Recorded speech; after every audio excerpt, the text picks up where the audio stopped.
muhasabah dulu ya. A'udzu billahi minasy syaithanir rajim. Bismillahirrahmanirrahim.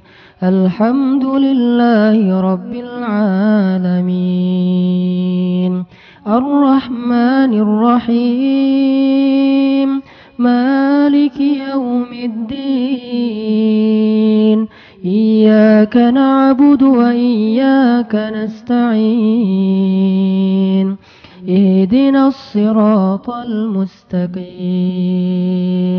Siratal ladzina an'amta 'alaihim ghairil maghdubi 'alaihim waladdallin.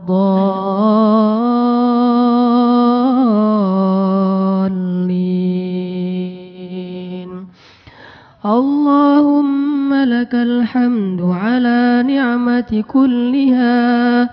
Allahumma lakal hamdu ala al-islam. Walakal hamdu ala al-iman.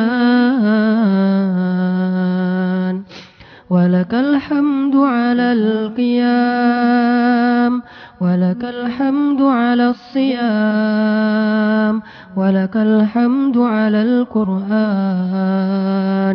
Walakal hamdu ala al-hidayah. Allahumma salli wa sallim wa barik ala sayyidina Muhammad wa ala alihi wa sahbihi ajma'in. Allahumma ij'alna laka dhakkarin. Allahumma ij'alna laka syakkarin. Allahumma ij'alna ilaika munibin. Allahumma ij'alna 'alaika minal mutawakkilin. Allahumma ighfir lana dhunubana wa liwalidayna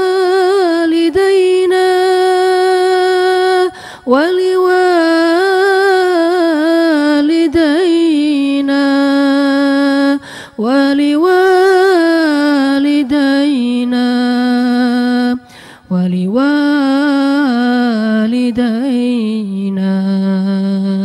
وارحمهما كما ربيانا صغارا.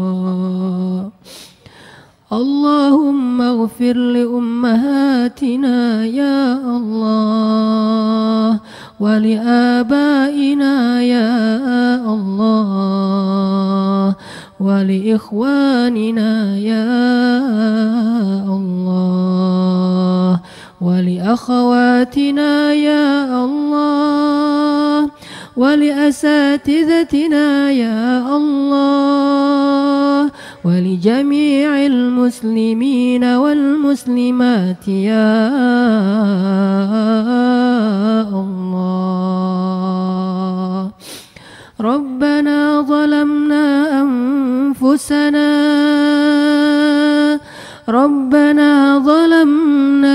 أنفسنا ظلما كثيرا فإنه لا يغفر الذنوب إلا أنت فاغفر لنا مغفرة من عندك وارحمنا إنك أنت الغفور الرحيم. اللهم أعنا على ذكرك وشكرك وحسن عبادتك. ربنا آتنا من لدنك رحمة وهيئ لنا من أمرنا رشدا واجعل لنا من كل ضيق مخرجا ومن كل هم فرجا ومن كل عسر يسرا. اللهم انصر الإسلام والمسلمين. اللهم انصر المسلمين في فلسطين اللهم انصر المسلمين في سوريا اللهم انصر المسلمين في العراق اللهم انصر المسلمين في روهينيا اللهم انصر إخواننا المسلمين في كل مكان اللهم انصر المجاهدين ووحد صفوفهم وسدد رميهم واشفي جرحاهم وارحم شهداءهم اللهم إنا نسألك أن تحرر المسجد الأقصى المبارك من أيدي اليهود أن تحرر المسجد الأقصى المبارك من أيدي الغاصبين اللهم اجعل بلدنا هذا إندونيسيا بلدا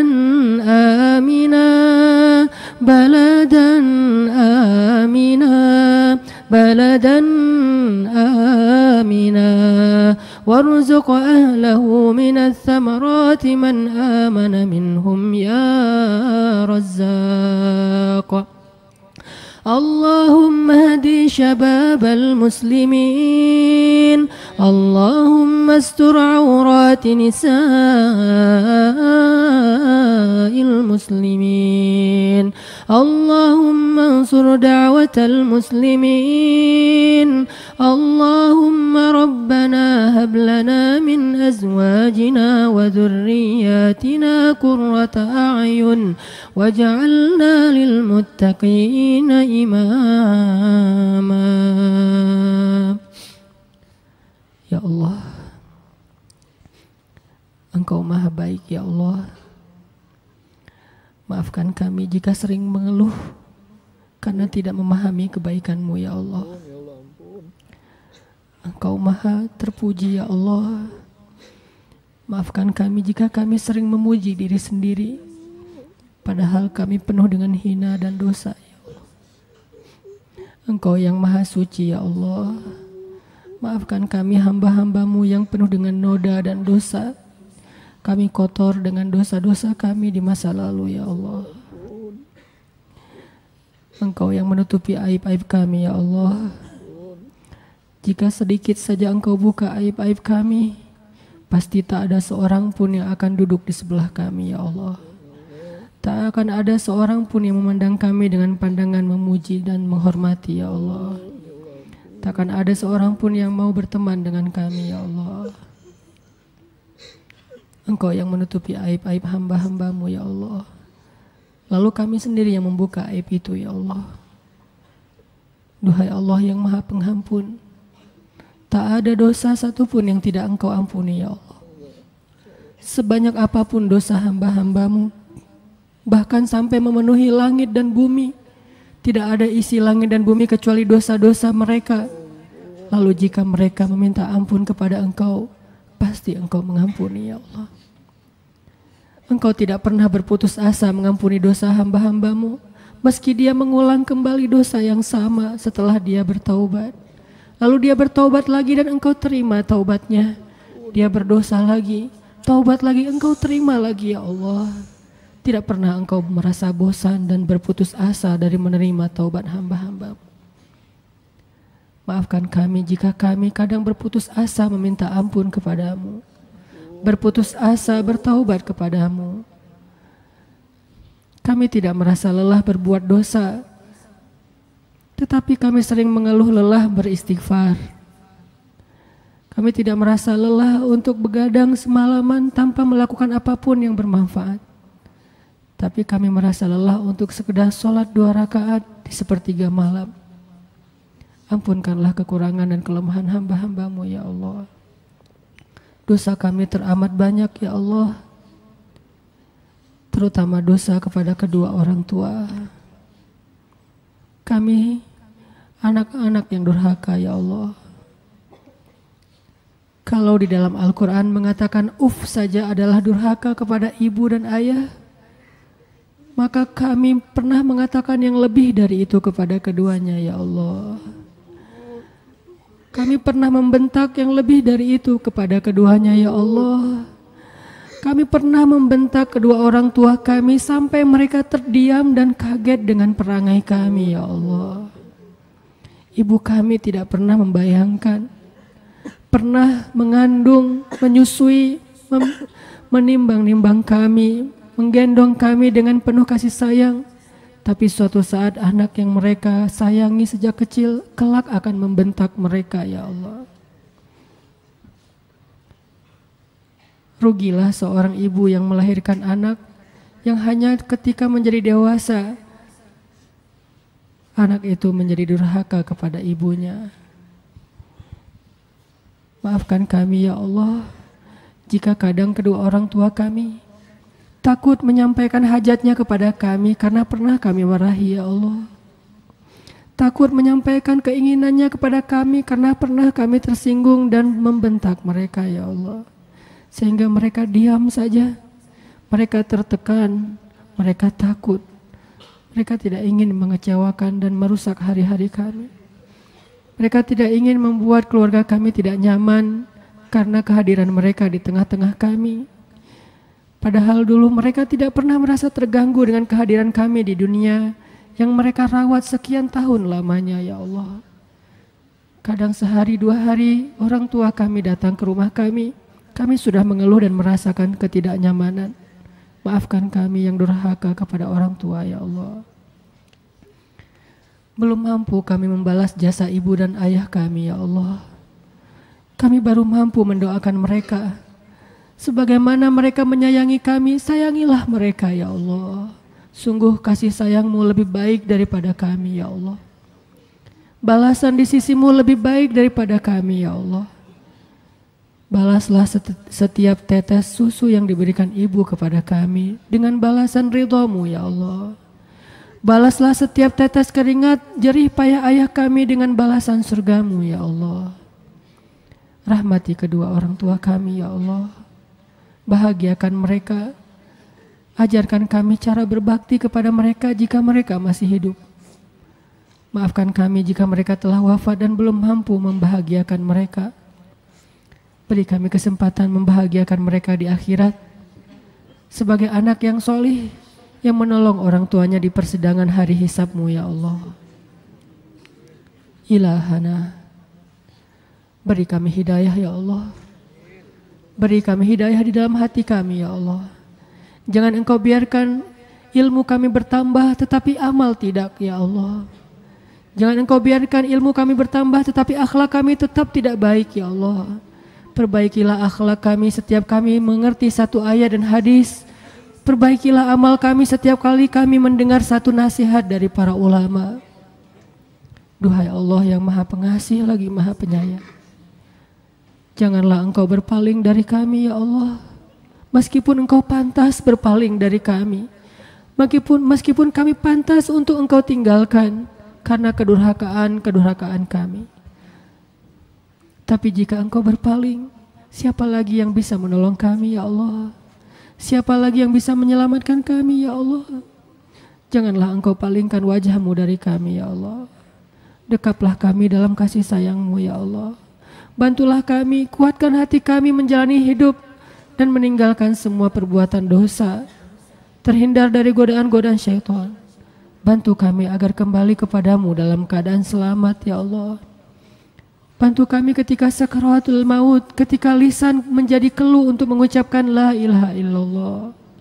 Bantu kami di dalam kubur, ya Allah. Bantu kami di padang mahsyar, bantu kami di sirat. Hadiahkan untuk kami surga-Mu, ya Allah. Ilahana, bantu dakwah-dakwah kaum muslimin di seluruh dunia. Bantu saudara-saudara kami di Palestina. Bantu saudara kami di Suriah, di Irak, di Rohingya, di seluruh dunia, ya Allah. Kembalikan Masjidil Aqsa kepada kaum muslimin sebagaimana Engkau berikan kepada Umar bin Khattab dan Salahuddin Al-Ayyubi, ya Allah. Jadikanlah negeri kami tercinta ini Indonesia negeri yang aman, Berikanlah rezekimu kepada hamba-hamba yang beriman di antara kami, ya Allah. Limpahkanlah rezeki kepada bangsa Indonesia di antara hamba-hambamu yang beriman, ya Allah. Bangkitkanlah Utsman bin Affan di tengah-tengah kami. Abdurrahman bin Auf, orang-orang yang kaya dan dermawan yang mau berjuang untuk agamamu, ya Allah. Berilah petunjuk kepada pemimpin-pemimpin kami. Bimbinglah ulama-ulama kami. Dan satukanlah hati pemuda-pemuda kami, ya Allah. Ramaikan masjid-masjid kami. Jadikanlah suara-suara azan di menara masjid kami terdengar ke dalam hati anak-anak muda, ya Allah. Jangan biarkan suara azan itu mengganggu, menjadikan gangguan dalam pendengaran mereka. Jadikanlah suara azan adalah suara terindah yang mereka dengarkan setiap harinya, ya Allah. Ilahi, terimalah doa-doa kami, ya Allah. Engkaulah yang maha mengijabah setiap permintaan hamba-Mu. Catatlah kami yang hadir pada hari ini, ya Allah. Catatlah kami, ya Allah. Dan sebutlah nama kami di arasy-Mu, ya Allah. Bangkitkan kelak kami di padang mahsyar di antara orang yang Engkau berikan naungan di padang mahsyar-Mu, ya Allah. 1 dari 7 golongan yang mendapatkan naungan di hari yang tidak ada naungan kecuali naungan-Mu, ya Allah. Ilahana, anugerahkanlah untuk kami pasangan-pasangan dan keturunan yang menjadi penyejuk hati kami. Dan jadikanlah kami sebagai teladan yang baik dalam ketakwaan. Rabbana atina fid dunya hasanah wa fil akhirati hasanah wa qina adzabannar. Subhanakallahumma wa bihamdika asyhadu an la ilaha illa anta astaghfiruka wa atubu ilaik. Terima kasih buat semua teman-teman yang udah datang. Barakallah. Assalamualaikum warahmatullahi wabarakatuh. Bismillahirrahmanirrahim. Assalamualaikum warahmatullahi wabarakatuh.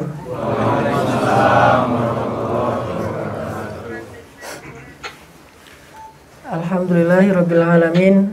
Alhamdulillahi wa kafa. Wassalatu wassalamu ala Rasulillahil Mustafa. Teman-teman yang dirahmati Allah Subhanahu wa taala. Puji syukur kepada Allah, hari ini kita dikasih kesempatan untuk sekali lagi melaksanakan sholat subuh berjamaah. Dan mudah-mudahan kita termasuk orang yang diistiqomahkan dalam melaksanakan ibadah sholat, terutama sholat subuh. Karena seperti yang kita tahu, sholat itu adalah amal pertama yang akan ditanya atau dihisab. Kalau sholat kita benar, mudah-mudahan yang lain akan keangkat. Tapi kalau sholatnya bermasalah, yang lain akan ketahan. Sehingga kalau orang misalnya mau sukses akhirat, mungkin bisa dibilang setengah dari kesuksesan akhirat itu ada di dalam sholat. Lalu sisanya adalah urusan-urusan yang lain, ibadah, puasa, haji, dan seterusnya. Tapi setengahnya adalah sholat. Terus tadi disampaikan salah satu di dalam kurikulum vitae saya, motonya adalah banyak main, banyak manfaat. Sebetulnya istilah banyak main, banyak manfaat, sedikit dosa itu saya coba pakai terutama di IG, karena memang dakwah saya itu adalah dakwah lewat main sebetulnya, bukan lewat ceramah. Maksud lewat main ini kalau bahasa fikih mah silaturahim. Kan silaturahim juga nggak harus selalu bertamu kan ya. Bisa silaturahim dengan ngopi, itu silaturahim. Bisa silaturahim dalam konteks Indonesia ya, bukan dalam makna silaturahim versi aslinya. Karena di Indonesia silaturahim itu artinya ketemu teman supaya lebih dekat. Kalau bahasa fikihnya mungkin ukhuwah lah ya. Bisa dengan ngopi, bisa dengan mungkin kalau yang senangnya touring, bisa dengan ke masjid berjamaah, bisa dengan taklim, bisa dengan main bareng. Itu semuanya bagian dari mempererat ukhuwah, atau bahasa lainnya adalah silaturahim. Karena memang segmen dakwah saya itu adalah anak muda dengan ring 30 3 kalau saya nyebutnya. Ring 3 itu artinya yang mungkin merasa bahwa baru berhijrah, baru belajar agama, dan masih agak khawatir kalau misalnya nanti terlalu taat jadi nggak asik lagi misalnya. Akhirnya kita mencoba untuk melakukan approaching kepada mereka itu lewat angle bahwa ternyata yang udah ke masjid juga, yang udah berhijrah juga tetap bisa have fun dalam hidupnya sesuai dengan selera anak muda. Dan angle ini tetap punya landasan dalilnya. Ada banyak banget hadis-hadis tentang suasana yang nyaman, fun, asik dari kehidupan Nabi dan para sahabat. Dan itu membuktikan bahwa orang ketika belajar lebih mengenal agama, lebih dekat kepada Allah, sisi fun dari kehidupannya itu nggak akan hilang. Lagi pula menjadi orang yang taat atau menjadi orang yang lebih dekat kepada Allah bukan berarti kita harus meninggalkan segala aktivitas dan hobi-hobi kita. Ataupun sebaliknya menjadi orang yang menyalurkan hobi dan hal-hal yang menyenangkan dalam hidupnya juga belum tentu itu melanggar syariat. Karena batasan syariat kita itu sebetulnya luas banget teman-teman. Kalau ada orang yang setelah belajar agama jadi kaku, jadi ninggalin kebiasaan yang mungkin sesuatu yang fun, padahal tidak melanggar syariat, berarti memang pemahaman syariat dia terbatas. Dia taunya cuma jalan itu, makanya nggak ngambil jalan yang lain karena nggak tahu. Kalau misalnya ke masjid, kenapa dia selalu muter? Karena dia nggak tahu jalan pintas. Kalau dia berjalan, kenapa selalu misalnya di trotoar? Karena dia pikir jalan itu jalan kendaraan mobil, padahal itu jalan kaki, semuanya jalan setapak. Ini artinya batasan yang kita buat sendirilah yang membuat hidup kita kadang menjadi kaku. Padahal Allah tidak membuat batasan sesempit itu dalam agama. Memberikan batasan yang sangat luas. Jadi kalau batasannya luas, kita lebih dinamis. Kalau batasannya sempit, kita jadi kaku. Bagaimana kita tahu batasan agama kita luas? Ya kita harus belajar lebih dalam tentang Islam, lebih komprehensif. Ternyata main juga dalam Islam itu sesuatu yang dibolehkan. Bahkan ketawa juga dibolehkan. Nabi juga tertawa. Bukan berarti ketika ada hadis, kalau kalian lihat apa yang aku lihat, maka kalian akan banyak menangis dan sedikit ketawa, bukan berarti nggak boleh ketawa. Cuman jangan sampai ketawa kita itu berlebihan. Apa maksud berlebihan? Ya misalnya ketawa yang menghilangkan sifat-sifat mulia. Ketawanya itu sampai ngakak yang berlebihan, sampai sesak nafas.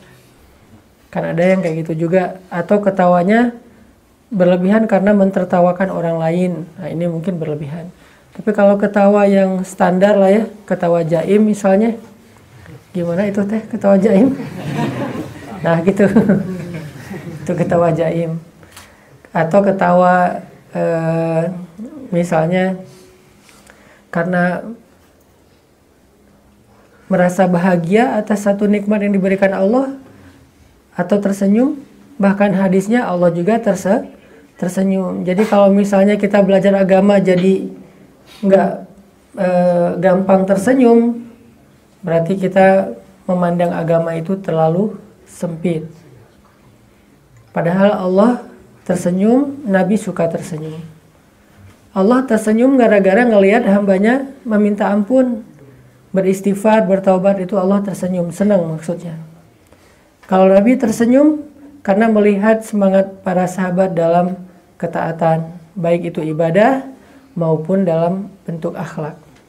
Jadi teman-teman, maksud saya banyak main di sini tuh banyak bersilaturahim bisa, cuman dengan bahasa yang lebih santai.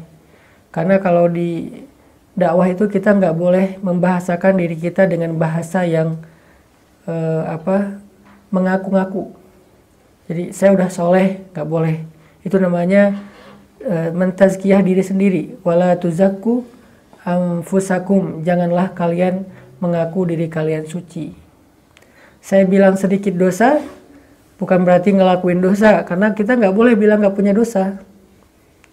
Arti sedikit dosa berusaha menghindarkan dosa, tapi tetap pasti punya dosa. Gimana pun kita menghindar tetap punya dosa. Jangankan kita yang orang biasa banget, Nabi aja beberapa kali melakukan kekeliruan walaupun bukan dosa. Kalau keliru Nabi pernah, bukan pernah, beberapa kali malah. Tapi kalau dosa, maksum, tidak pernah. Jadi dosa dan keliru itu dalam agama beda. Makanya Nabi pernah kayak ditegur dalam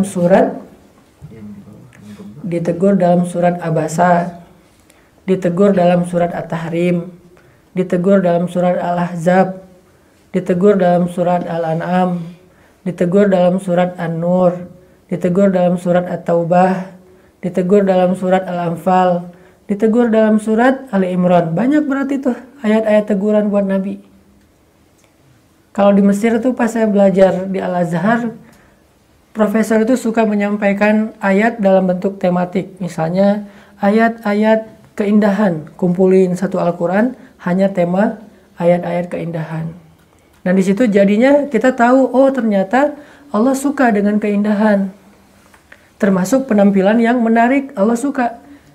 Makanya Nabi ketika bilang tidak masuk surga orang yang di dalam hatinya ada rasa sombong walaupun sekecil zarrah, biji-bijian. Lalu para sahabat komen. Jadi Nabi posting, sahabat komen. Postingannya tuh tadi captionnya, gak akan masuk surga orang yang di dalam hatinya mithqala dzarratin min kibr, ada rasa sombong walaupun sekecil zarah, tuh gak akan masuk surga. Terus para sahabat komen nanya, ya Rasulullah, bukankah seseorang itu kadang suka pakai baju yang bagus, pakai kendaraan yang bagus, apakah itu sombong? Kata Nabi, sesungguhnya Allah Maha Indah dan mencintai keindahan. Berarti boleh pakai baju yang mungkin kece gitu, keren, OOTD gitu kan. Kalau misalnya mau apa, ada bajunya sendiri. Atau tutorial hijab buat cewek-cewek teh. Ini sesuatu yang jamal. Allah yuhibbul jamal, karena Allah Maha Jamil, Maha Indah. Terus apa arti sombong kata Nabi? Bukan berpenampilan menarik yang dimaksud dengan sombong. Sombong itu adalah menolak nasihat atau kebenaran dan merendahkan orang lain. Kalau gara-gara kita pakai mobil lebih mahal, terus orang lain nggak boleh menghalangi jalan kita, itu sombong. Mentang-mentang mobilnya Alphard, yang di depannya misalnya sebutlah angkot, di klakson panjang misalnya ya. Di sini mah nggak ada angkot ya. Saya kirain masih di Bandung. Nah ini artinya ada ayat-ayat tentang jamal. Nanti dikumpulin lagi sama profesor tuh ayat tentang Allah suka yang proporsional, nggak suka yang berlebihan. Tidak berlebihan ke kanan, tidak berlebihan ke kiri. Proporsional. Kalau mau berlebihan ke kanan, sendiri-sendiri aja deh, nggak usah dipamerin. Karena kalau kita paksain orang harus kayak kita nih, berarti kita nggak lagi ideal. Ideal itu justru di tengah. Kalau mau kanan banget, sendiri aja. Contoh, Nabi itu kalau sholat qobliyah zuhur di rumah, sholatnya 4 rakaat. Tapi kalau sholat qobliyah zuhur di masjid, sholatnya 2 rakaat. Kok beda? Karena kalau di rumah nggak ada yang lihat, Nabi ngambil yang paling banyak. Di masjid banyak yang lihat, Nabi ngambil yang paling ringan. Nah kita mah dibalik. Di rumah nggak pernah qobliyah, di masjid qobliyahnya panjang. Nah ini berarti kita pengen dilihat bahwa solih, tapi sebetulnya nggak gitu-gitu amat. Kalau Nabi pengen dilihat biasa-biasa aja, biar nggak ngebebanin umatnya. Ketika ditanya kenapa beda ya Rasul, likaila yakuna harajan li ummati, saya nggak pengen ngeberatin umat. Jadi kalau yang dilihat orang, dicontohkanlah yang paling ringan. Kalau nggak dilihat orang, Nabi melakukan yang paling berat. Kayak tahajud. Kenapa Nabi malas tarawih di masjid? Sama kita malas ya. Cuman bedanya kita malas kekenyangan. Nabi malas karena takut memberatkan umat. Sehingga Nabi pernah tarawih sendiri di masjid, diikutin di belakang. Tarawihnya Nabi, 1 rakaat bisa sampai 5 juz. Ini belakang main ikut aja nih, gak ngomong-ngomong. Ikut, Nabi baca Al-Baqarah. Ini sahabat, bukan sahabat biasa lagi, sahabat yang hafiz Al-Quran, Abdullah bin Mas'ud. Dalam riwayat yang lain, Abdullah bin Abbas, dua-duanya hafiz. Yang baca Quran banyak tuh dah sehari-hari lah, cemilan lah itu mah buat mereka. Kalau kita kan main course tuh. Kalau mereka cuma dessert doang baca Quran. Nah artinya mereka ngikutin Nabi baca Al-Baqarah sampai Abdullah bilang, hampir saja saya berpikir pengen batal. Ini lagi sholat belakang Nabi, Alif Lam Mim, oh Al-Baqarah. Tapi paling juga 1 halaman. Nggak berasa udah setengah juz. Ini kayaknya Nabi lagi ngejos nih. Setengah juz. Kirain nanti 1 juz lah maksimal, nyambung ke juz kedua, nyambung ke juz 3. Mudah-mudahan Nabi udah capek, juz ketiga sampai akhir Al-Baqarah selesai ruku. Ternyata nyambung ke surat Ali Imran. Alif Lam Mim juga sih awalnya, cuman setelahnya nih juz 4 selesai Ali Imran, lanjut lagi ke surat Al-Maidah, baru kemudian An-Nisa 5 juz. Gimana rakaat kedua ya? Nah kita kadang-kadang rakaat pertama tuh 5 lembar, rakaat kedua Al-Ikhlas misalnya. Awal doang yang semangatnya udah gitu, aduh capek, Al-Ikhlas aja. Ini jurus paling ampuh kalau udah capek. Itu juga Al-Ikhlas dibagi 3 ya. Rakaat pertama Qul Huwallahu Ahad, rakaat kedua Allahus Samad. Oke lah buat yang baru hijrah ya. Nabi karena mencontohkan yang ringan, tapi karena nggak tahu ada yang ngikutin, Nabi mah santai aja sholatnya panjang. Dan itulah sholatnya Nabi sebetulnya. Pas ketahuan ada yang ngikutin, besok Nabi nggak datang lagi. Ditunggu sama sahabat, kemana Nabi? Ditelepon nggak diangkat-angkat. Kalau bahasa kita mah ya, di WA nggak dibaca-baca. Nih gimana nih? Ternyata ada yang nyamperin ke rumah. Ya Rasulullah, kenapa nggak sholat tarawih? Karena Nabi bilang, kalau saya ikut sholat tarawih lagi, nanti kalian pikir tarawih itu wajib. Sehingga akan memberatkan umat setelah kalian. Jadi Nabi itu memikirkan yang ringan buat orang lain, selama nggak melanggar syariat. Tapi ke diri sendiri yang berat. Kita dibalik. Ke diri sendiri ringan, ke orang lain kamu harus. Nah, nggak ada kebijaksanaan dalam melihat proses orang dalam memperbaiki diri. Ini artinya ada ayat-ayat yang kayak gini, hadis-hadis kayak gini, termasuk saya tuh pernah kayak baca kumpulan hadis-hadis ulin, hadis skateboard, hadis BMX, hadis skuter, hadis anak-anak motor. Itu ada tuh di zaman Nabi, cuman nama merek motornya tuh kuda. Jadi Nabi itu suka lomba berkuda, berarti kan balapan.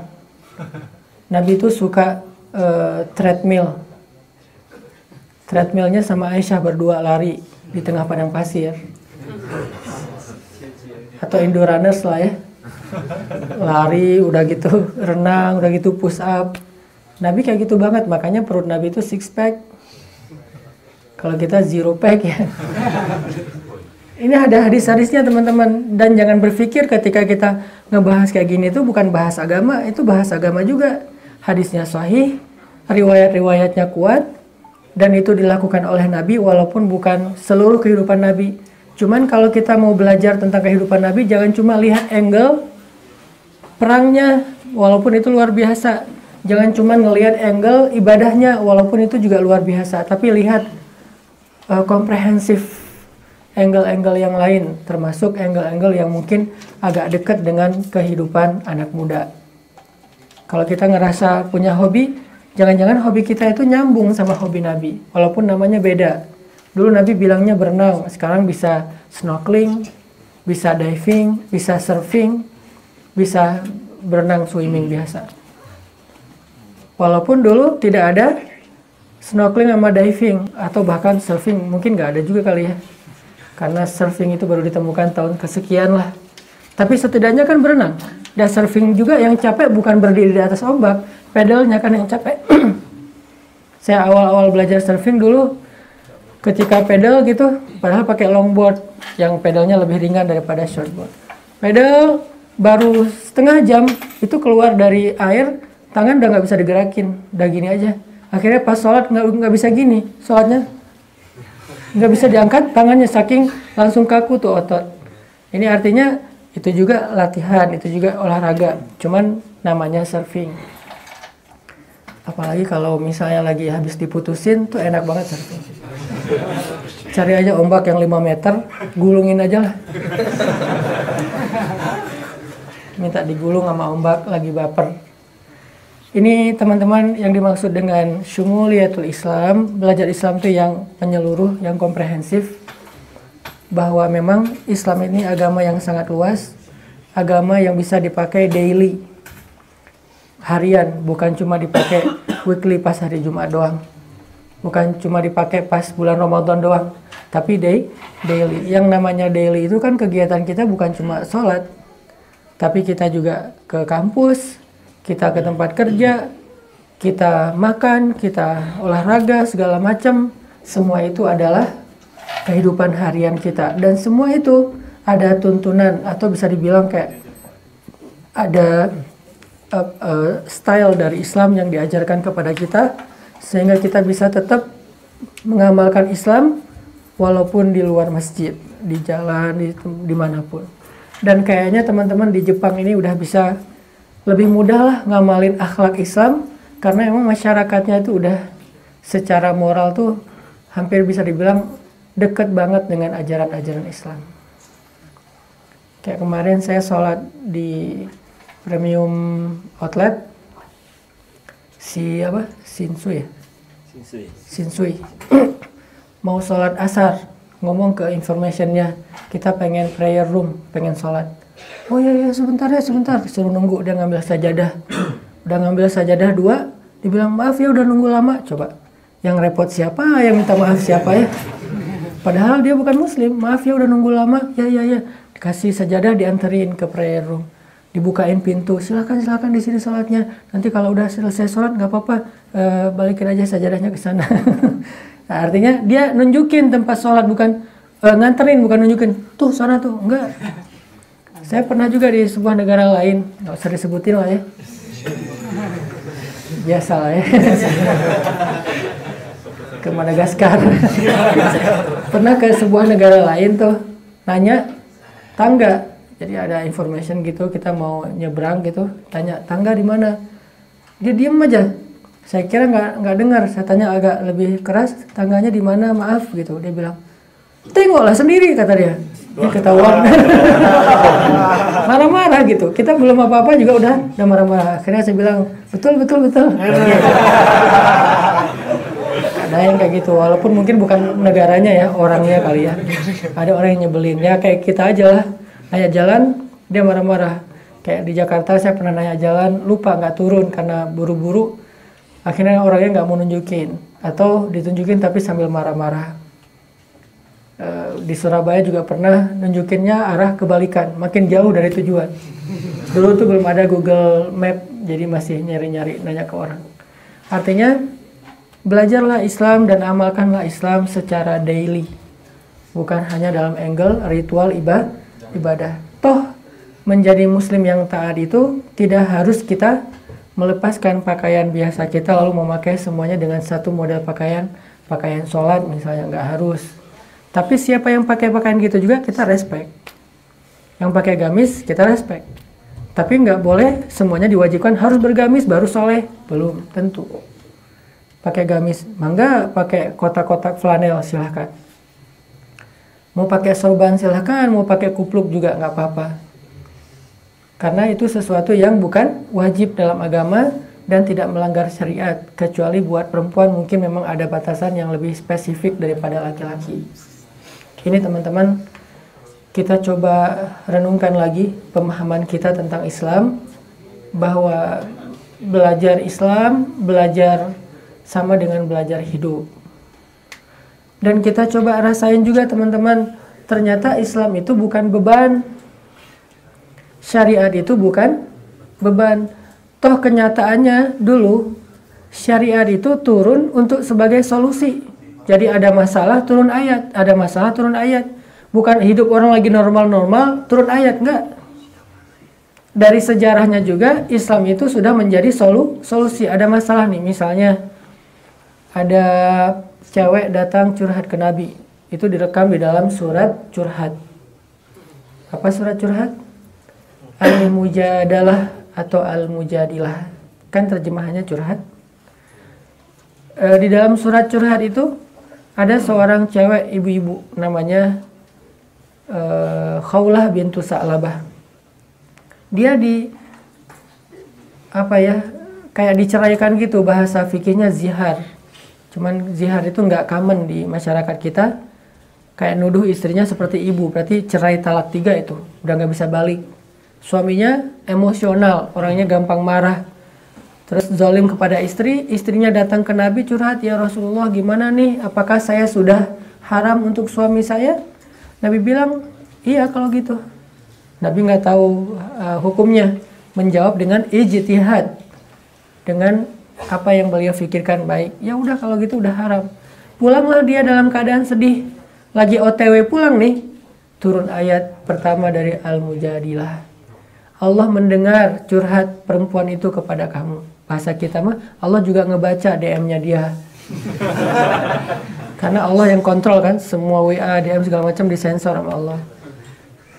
Allah mendengar curhat perempuan itu kepada kamu. Terus Allah kasih tahu solusinya gimana. Oh ternyata zihar itu nggak boleh dalam Islam. Itu budaya jahiliyah yang ingin dihapus oleh Islam. Karena istri bukanlah ibu. Ibu itu yang melahirkan kamu, yang menyusui kamu, kata Allah. Jadi orang yang menzihar istrinya melakukan dosa besar. Taubatnya harus berpuasa sekian hari atau membayar kepada orang miskin dan seterusnya dan seterusnya. Dan suaminya dimarahin oleh Allah. Berarti ada masalah, turun ayat sebagai solusi. Nah, dari sejarah turun Al-Quran aja kita bisa ngelihat Al-Quran itu emang solusi teman-teman, bukan beban. Beban itu kita lagi normal-normal nih, nggak ada masalah, tiba-tiba datang ayat nyuruh ini dan itu namanya beban. Tapi kehidupan waktu itu memang banyak masalah, disebut dengan masa-masa jahiliyah. Di mana perempuan ditindas, anak kecil dibunuh, khamar merajalela, perzinahan itu udah kayak sesuatu yang nggak ada malunya lagi, udah luar biasa. Turun Al-Quran, turun Islam untuk mengatur supaya ini tatanan masyarakat lebih baik. Mengangkat derajat perempuan, mengangkat harkat martabat bangsa yang tadinya tidak dikenal, tiba-tiba menjadi paling ngetop lah. Tiba-tiba orang Arab Quraisy ngehit gitu. Di seluruh dunia dikenal. Mau kemana? Mau ke Mekah, orang pada tahu. Oh tentang Umar, dulu kan Umar nggak ada yang kenal, akunnya juga followersnya dikit kan ya. Dulu nih, sebelum Islam. Tapi setelah Islam, followersnya nambah. Mang Yana Umar. Followersnya nambah, tiba-tiba jadi selebgram gitu kan Umar. Semua orang kenal Umar sampai sekarang. Bahkan menamakan anaknya dengan nama Umar. Jadi akun fake-nya jadi banyak. Siapa kamu? Umar. Umar yang mana? Yang nggak sebenarnya sih. Pengennya sih kayak Umar misalnya. Khalid juga kayak gitu. Walaupun dia jago tarung, tapi ya tarungnya di situ-situ aja di Mekah. Paling main adu panco sama Umar berdua. Sekali menang Khalid, sekali menang Umar. Ganti-gantian dan saling ledek-ledekan tuh berdua. Begitu udah masuk Islam, Allah angkat derajat mereka. Wa rafa'na laka dzikrak, sehingga menjadi orang yang sampai hari ini semua orang pengen punya anak kayak Khalid. Setiap ada orang yang dalam strategi militernya bagus, orang Islam pasti dikaitkan itu seperti titisannya Khalid bin Walid. Ini artinya memang Islam bukan sebagai beban. Justru Islam itu adalah solusi. Ketika kita berislam, hidup kita lebih baik. Ketika kita berislam, harga diri kita diangkat oleh Allah. Kenapa? Karena Islam itu tinggi. Jadi siapa yang berislam otomatis akan ditinggikan. Sedangkan dosa itu rendah, maka siapa yang mendosa, dia akan direndahkan. Itu udah sunnatullah.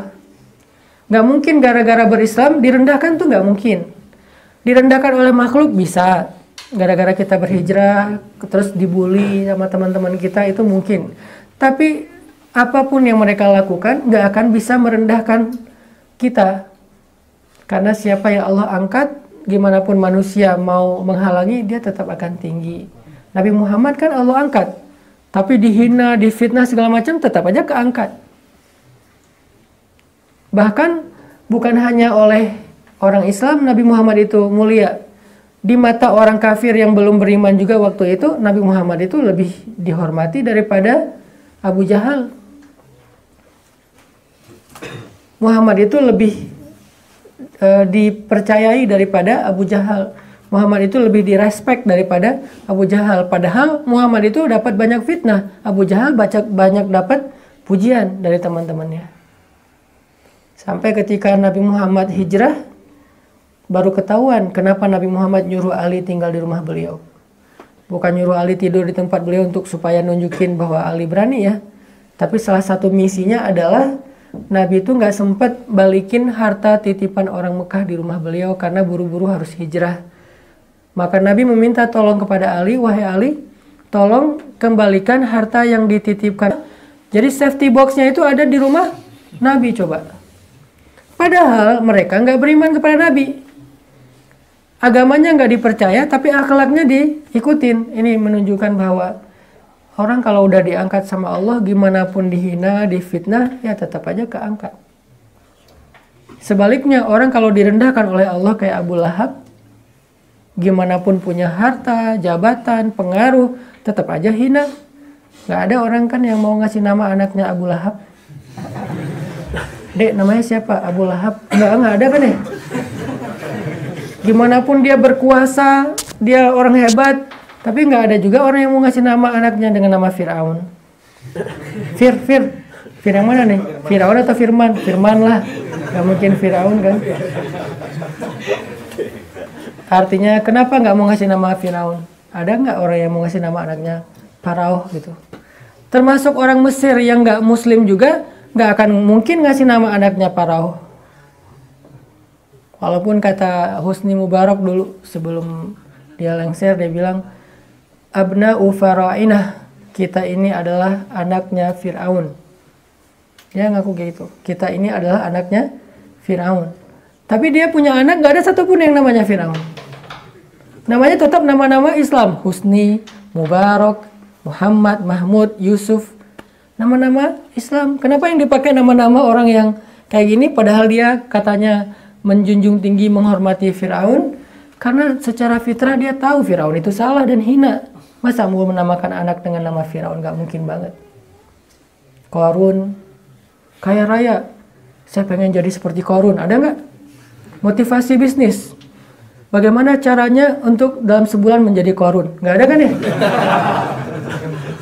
Yang ada menjadi Abdurrahman bin Auf, jadi Nabi Ayub setelah beliau sembuh dari sakit, kan kaya raya tuh.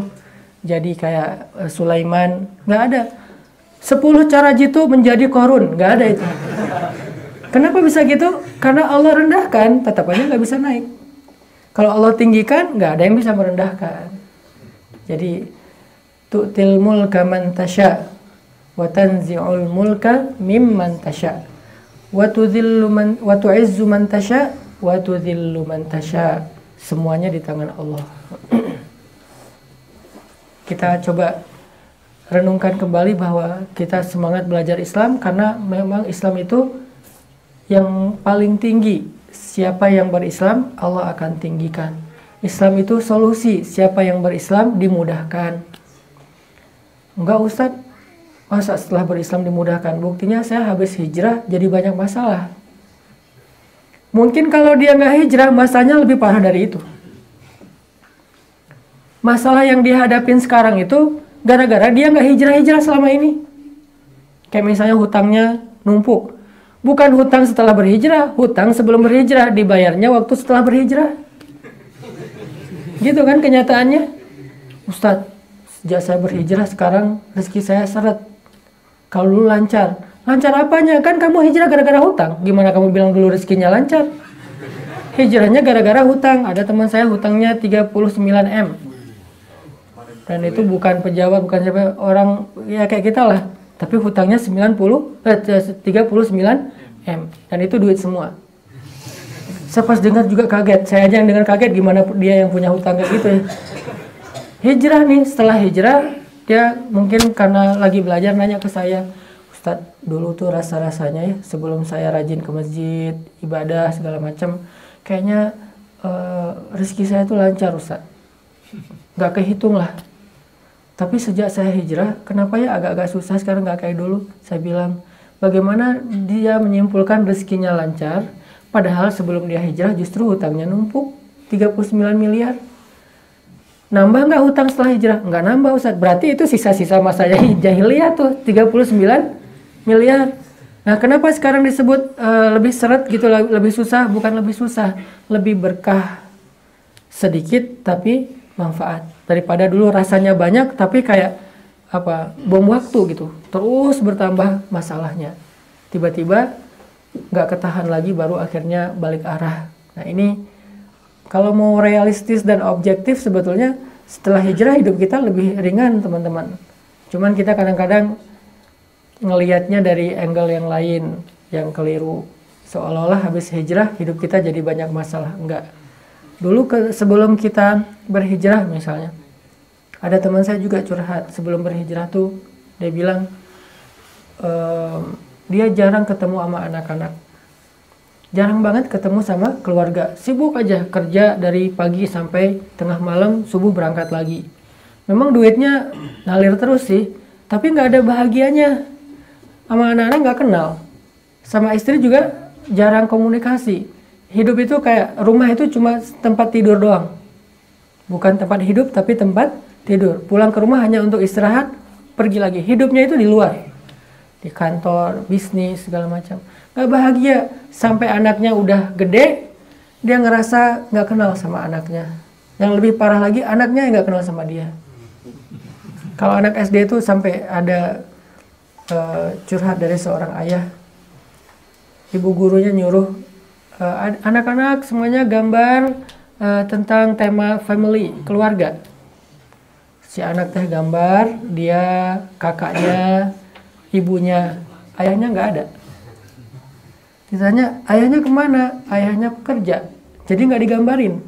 Karena ayahnya kan kerja. Berarti dia nggak ngerasa ayahnya hadir dalam hidupnya. Cuma status doang, tapi tidak hadir. Ada, tapi tidak hadir. Karena ada dan hadir itu beda dalam bahasa Arab. Ada itu maujud, hadir itu hadir. Jadi bahasa Indonesia hadir. Kan banyak bahasa Arab yang jadi bahasa Indonesia. Termasuk yang saya sering bilang, bahasa Arabnya aish, bahasa Indonesianya eis. Bahasa Arabnya misalnya khatul istiwa, bahasa Indonesianya katul istiwa. Itu bahasa Arab, khatul istiwa, garis lurus. Khat garis, istiwa lurus. Jadilah katul istiwa, garis lurus yang apa? Membelah bumi gitu ya. Nah, ini artinya dia nggak ngerasa hadir orang tuanya. Hijrahlah tuh. Setelah hijrah, alhamdulillah, mungkin rezekinya nggak sebanyak dulu, nggak selancar dulu. Tapi ada rezeki lain, karena rezeki jangan selalu diterjemahin dalam bentuk nominal. Bahagia itu rezeki, kehangatan keluarga itu rezeki.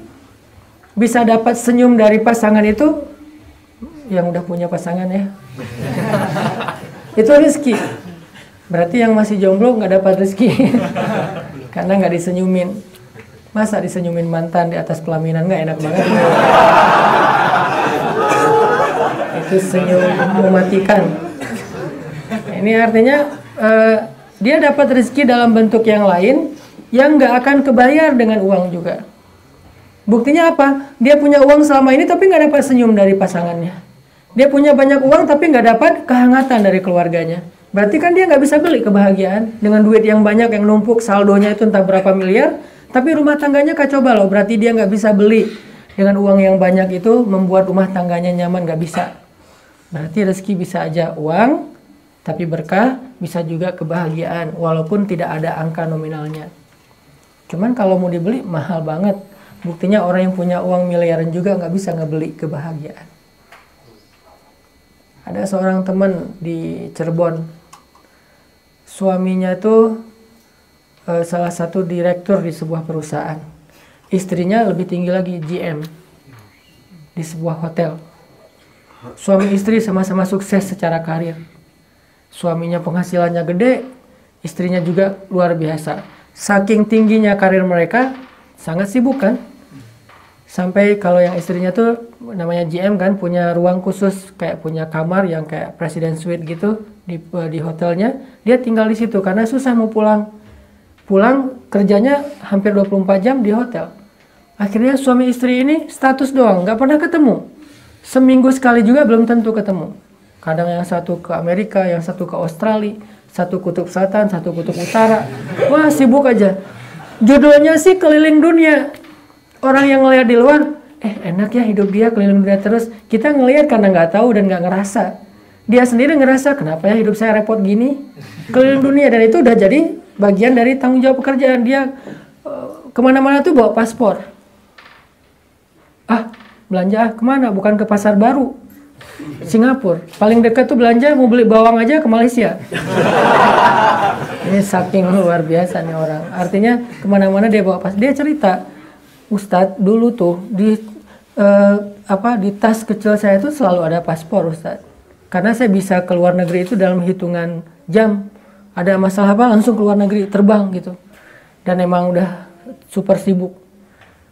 Sampai nggak pernah ngelihat anaknya. Anaknya jadi tumbuh ABG, anak SMA, tapi nggak kenal orang tuanya.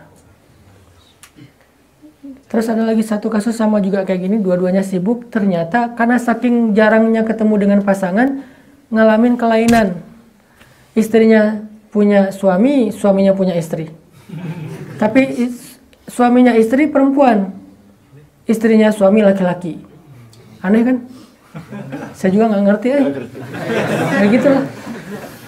Kelainan dalam mental nih. Istrinya jadi lesbi, maaf, suaminya jadi gay. Jadilah kayak gitu. Ketemu di rumah status doang. Padahal dulu mereka normal, buktinya punya anak. Dan anak itu anak mereka secara sah. Tapi pas gara-gara kehidupan yang luar biasa, anaknya juga jadi bingung.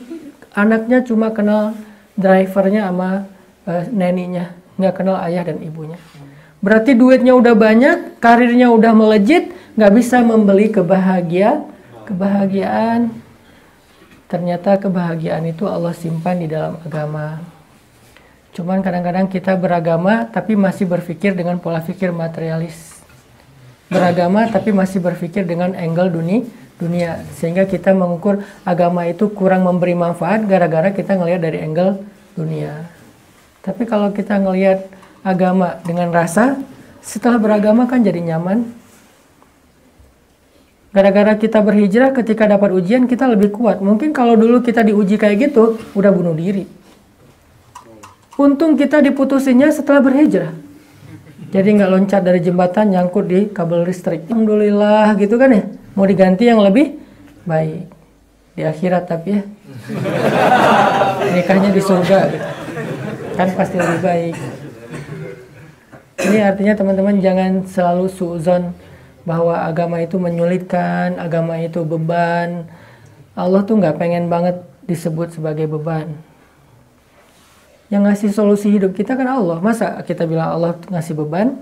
Yang ngasih jalan keluar pas kita punya masalah Allah. Gimana Allah kita tuduh pembawa beban?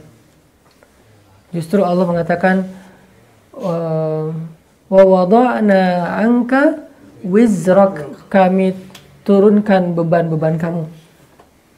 Alam yajidaka yatiman fa'awa, solusi. Wa wajadaka dhallan fahada, solusi. Wa wajadaka ailan fa'aghna, solusi semuanya. Beragama itu dekat sama Allah itu enak banget teman-teman.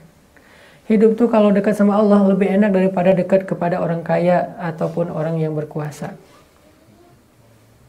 Teman-teman kalau nonton bola di Bandung, Persib sama Mang Yana, pasti dikasih tempat yang enak tuh nontonnya. Kalau jalan sama saya, mungkin di luar stadion. Karena saya nggak punya link apa-apa kan. Kalau datang sama Mang Yana, wah itu kayaknya orang ring satunya Viking misalnya. Sehingga dihormati, nggak akan diapa-apain. Terutama kalau misalnya pakai mobil dengan plat tertentu misalnya, di dalamnya Mang Yana, kok pakainya plat itu, kita udah bersaudara gitu. Ini artinya beda kan kalau kita dekat sama orang yang punya link kekuasaan. Saya kayak misalnya kemarin tuh ada masalah dalam pengurusan satu administrasi, terus karena bukan masalah sih, biasalah ya, suka diperlama lah ya, suka dilambat-lambatin karena mungkin pernah dengar tausiah saya di satu tempat yang direkturnya teh akhirnya, Ustadz ada apa? Enggak, lagi ngantri apa dan segala macam. Ternyata akhirnya dia bilang, udah sih biar saya urus, beres tuh. Hidup kita dekat sama makhluk aja bisa mudah, apalagi dekat kepada pencipta makhluk, itu mudah banget hidup kita. Ada masalah tinggal, ya Allah ini gimana nih? Allah yang selesaikan, kita ikhtiar aja, tapi hasilnya di sisi Allah. Saya kan sering cerita gimana perjalanan saya ke Mesir nggak bawa apa-apa. Bawa apa? Bawa yakin aja sama Allah, karena udah ikhtiar mentok segitu. Habis-habisnya duit, dapat-dapatnya duit cuma 10 juta, habis dipakai bayar tiket PP. Waktu itu $1.000 tiket PP. Berangkat ke Mesir, bawa uang nggak sama sekali. Ya udah, puasa aja semalaman. Besok pagi sampai di Mesir langsung diajak keliling makan kuliner Mesir, tinggal di Mesir, dapat beasiswa beberapa tempat. Akhirnya kita punya rumah beberapa tempat, termasuk yang dekat Sungai Nil kayak gitu. Terus berangkat sendiri, pulang bertiga sama istri sama anak. Yang datangnya banyak duit, pulangnya tetap aja sendiri. Nah, ya. Belum tentu yang datang ke Jepang bawa duit banyak, pulangnya bawa jodoh, belum tentu. Bisa jadi yang datang ke Jepang nggak bawa apa-apa, kayak culun-culun gitu, terus di ospek juga dibully sama kakak-kakak kelas gitu. Pulang-pulangnya kakak kelasnya nangis. Kenapa? Ditikung sama dia. Bisa aja kayak gitu ceritanya. Makanya jangan jauh dari Allah lah. Karena semuanya biyadihil mulk. Semua yang ada di langit dan di bumi itu di dalam genggaman Allah.